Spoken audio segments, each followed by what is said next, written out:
UGC के नए कानून को लेकर सवर्णों में आक्रोश का दौर जारी है। विरोध प्रदर्शन का सिलसिला बढ़ता ही जा रहा है और इस पूरे मामले में सियासी समीकरण साधने की ऐसी मजबूरी है कि कोई भी सियासत दल इस पर बोलने से बचता नजर आ रहा है। यहाँ तक कि केंद्र से लेकर प्रदेश के मंत्री भी मामले को अटकाने और भटकाने में जुटे हैं। अब मामला सुप्रीम कोर्ट तक पहुंच चुका है। ये प्रदर्शन कर रहे छात्रों का आक्रोश है, वो भी सवर्ण छात्रों का। विरोध हो रहा है यूजीसी के नए कानून का। मकसद तो बताया जा रहा है उच्च शिक्षण संस्थानों में जातिगत भेदभाव दूर कर समानता का माहौल बनाने का। दरअसल कांग्रेस सांसद दिग्विजय सिंह की अध्यक्षता में बने संसदीय समिति के सिफारिश पर ही यूजीसी ने ये नया कानून देश के उच्च शिक्षण संस्थाओं में लागू किया है। पहले समझते हैं इस नए कानून में आखिर क्या कुछ प्रावधान हैं। उच्च शिक्षण संस्थानों में धर्म, जाति, लिंग, विकलांगता का भेदभाव रोका जाना चाहिए। दूसरा, इस कानून का मकसद है सारे उच्च संस्थाओं में समानता को बढ़ावा दिया जाना चाहिए।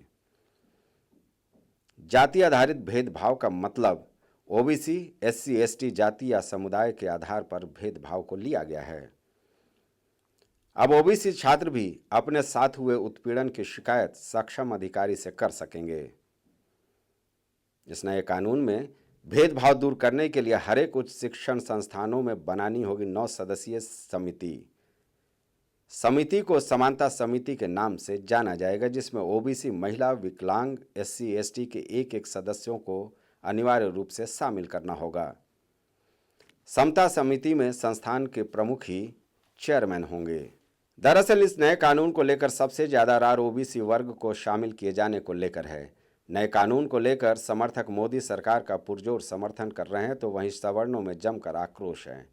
आक्रोश इस बात को लेकर है कि आखिर क्यों समता समिति में सवर्णों को शामिल नहीं किया गया है। इसका जवाब भी बिल्कुल साफ है। महिला, ओबीसी, एससी, एसटी, विकलांग कोटे के अलावा शेष बचे 4 सदस्यों के नाम तय करने के लिए संस्थान के चेयरमैन के पास अधिकार होगा। अब संस्थान के चेयरमैन या मुखिया इसमें सवर्णों को भी शामिल कर सकता है। प्रदर्शन कर रहे छात्रों का यह भी दावा है कि इस नए कानून का गलत इस्तेमाल कर सवर्ण छात्रों को आसानी से परेशान किया जा सकता है। फिलहाल 15 जनवरी से यह कानून यूजीसी ने देश के सारे उच्च शिक्षण संस्थानों में लागू कर दिए हैं।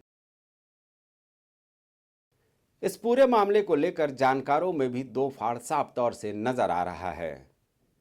इस कानून का समर्थन करने वाले मोदी सरकार के इस फैसले को ऐतिहासिक बता रहे हैं, तो वही विरोध करने वाले इसे काला कानून मान रहे हैं। समर्थक जमकर मोदी के समर्थन में नारे लगा रहे हैं, तो वही विरोध करने वाले सड़कों पर प्रदर्शन कर रहे हैं। एक बार फिर मामला मंडल कमीशन की तरह ही पूरे देश में बनता नजर आ रहा है।